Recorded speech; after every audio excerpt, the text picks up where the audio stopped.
crazy life of a psychic medium. Welcome to the Rothschilds family history. This story literally has twisted my head around, and what's the conspiracy theories behind all this other crap that people have been talking about, this amazing rich family. Well, I'm here to enlighten you on some things. They made their money in two major wars. Revolutionary War, right? Yeah. Right after Rothschild That might have been the revolution. got into it with Napoleon, he actually sent his firstborn son, Nathan Rothschild, over to London to come up with a family business, which was the banking business that they were so great at. A lot of people think what they did or how they came up was evil or in evil ways. But if you really think about it, they were really, really smart. Not smart enough to keep all of the family money and all the family business and banking from across country and around the world, but they were smart enough to get rich real quick. They started off funding governments, yeah, Right, and then with their banking business. Despite the dark side of the Rothschild family, there was also a very smart side, which I'm glad you mentioned, because what they did is they played smart. They started funding governments and adding interest.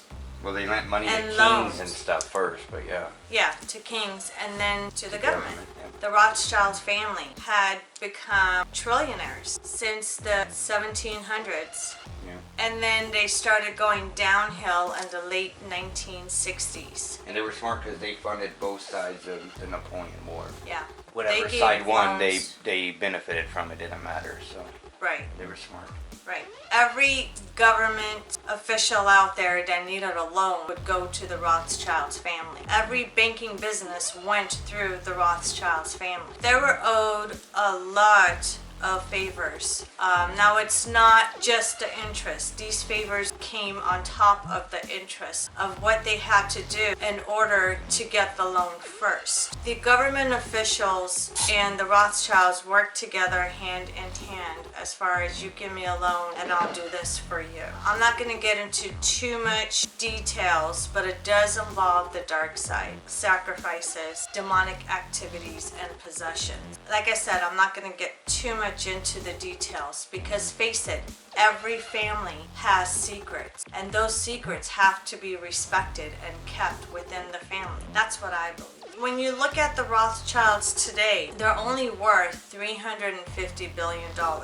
And only. That money is actually spread really thin within the family members. Before, it was we are only going to give money to the men to keep on the family name going and to keep getting the funds in. Inheritances were only given to the men in the beginning, and they asked them to marry only cousins, so it would keep it in the bloodline and keep the Rothschild bloodline. That I don't agree with. I mean, you could do what you want behind closed doors, but when it comes to incest and marrying within the family to keep that money, it's just plain disgusting. Comment below, And let me know what you satanic. guys think about it. It is very satanic, it's very disgusting.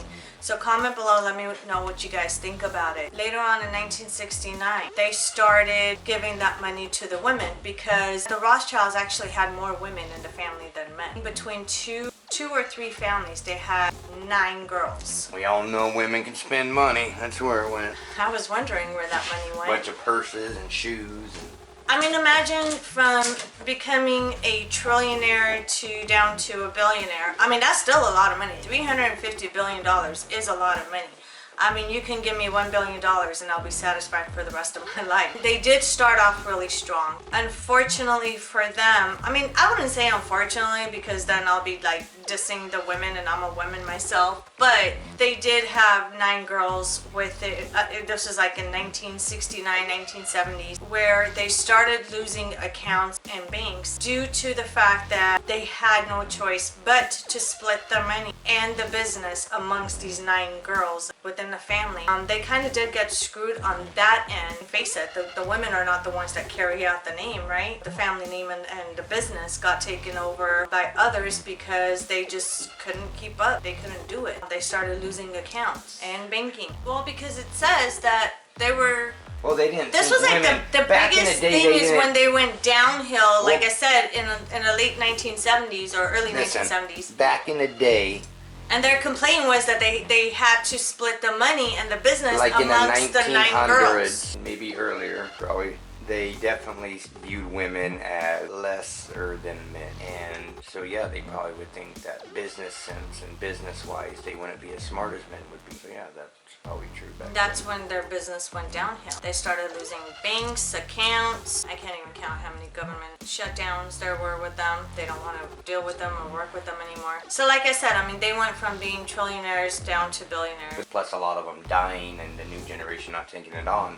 I think those traditions and they no longer have, that's where the money lost. That is true. The ones from back in the day, in the beginning, when the Rothschild fortune started and their fame started and having all these government officials in their pockets, when it comes to selling your soul for fortune and fame, there's nothing people won't do. I'm talking about not everybody could do this. I'm talking about Satanists. I'm talking about atheists. I'm talking about those who turned their back on Christianity, or even Catholics that don't want to be Catholics anymore. They changed their religion and their beliefs. Money is a very dirty thing. Money can change people in a heartbeat. And that's something that... It's the root of all evilness. It is the root of all evilness. If you look at money, the backside of it, you will see what I'm talking about. There's always a satanic symbol on the money. And besides that, like I said, you want fortune, you want fame, you want power. It wasn't all about the money. It had a lot to do with power and control with this family, which I don't see anything wrong with that if you do it the right way. Sometimes people do cross the line, and sometimes people do things that are not supposed to be done. You have to be willing to keep up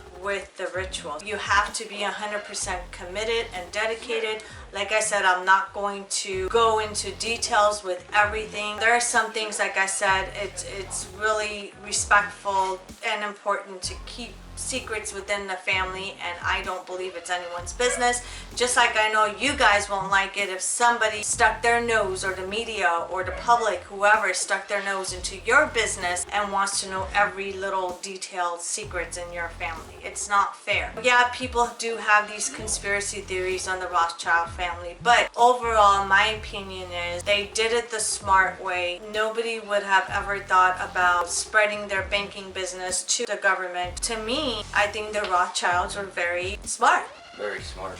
Overall, the Rothschilds family, evil or not, have done something, in my eyes, really smart and amazing job. There is, I believe his name is James Rothschild. He is a no connection to the Rothschild family. People don't even think he's blood related to them, but he is worth $2.8 million. That's And what they only share a last name. Right, they don't think that they're blood related, but they do share a last name. And because of the last name, this man is worth $2.8 billion. But with that said, I'm gonna go ahead and end this video.